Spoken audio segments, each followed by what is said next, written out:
Bonsoir, merci de prendre le temps de répondre à nos questions sur RT France. Sur quel motif précisément Jérôme Rodriguez a-t-il été interpellé? Alors il y a 3 personnes qui ont été interpellées, dont Jérôme Rodriguez. Il y a une personne qui m'a désigné. Alors sur quel motif? C'est l'organisation d'une manifestation non déclarée, ce qui est complètement ridicule, puisqu'il se trouvait, ces 3 personnes se trouvaient à proximité de la rue Saint-Honoré. Ils n'étaient pas insérés dans une manifestation. Et évidemment, comme Jérôme Rodriguez est ciblé en permanence par les forces de l'ordre, ils ont procédé à leur arrestation sans aucune raison. Voilà, le motif, c'est l'organisation d'une manifestation non déclarée. Mais évidemment, ils n'avaient pas en fait organisé une quelconque manifestation. Jérôme Rodriguez s'est revendiqué sur les réseaux sociaux comme l'un des organisateurs du convoi de la liberté, convoi qui avait été interdit par la préfecture de police de Paris.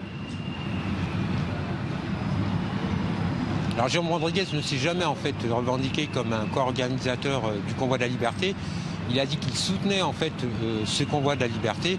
Mais rendez-vous compte qu'il était vers la rue Saint-Honoré, ils étaient 3 personnes, donc il n'était pas du tout dans le mouvement en fait du convoi de la liberté. Il était juste là pour liver, ce qui est complètement son droit.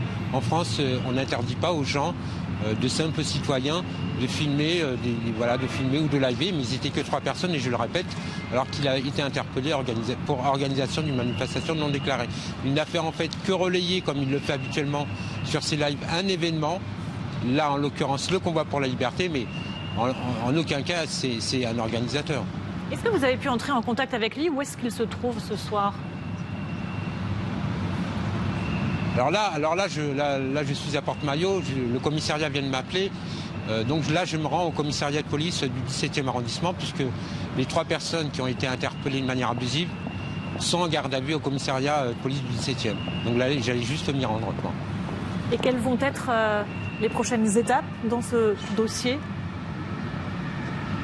Alors la prochaine étape, déjà, c'est l'entretien avec la personne qui m'a désigné en garde à vue. Et ensuite, il va avoir les auditions. Mais compte tenu que l'infraction qui est reprochée est punie d'une peine d'emprisonnement inférieure à 1 an, la garde à vue ne peut durer que 24 heures. Donc au bout de 24 heures, plusieurs solutions. Soit il relâche Jérôme Rodriguez et les personnes avec qui il était, ou soit il est déféré au parquet, au tribunal de Clichy. Mais là, en l'état, n'ayant pas tous les éléments d'information, je ne vois pas en fait pour quel motif il sera déféré. C'est juste en fait de la répression psychologique, de la répression policière. Je crois que depuis 3 ans, en fait, les manifestants, notamment Jérôme Rodriguez, sont ciblés.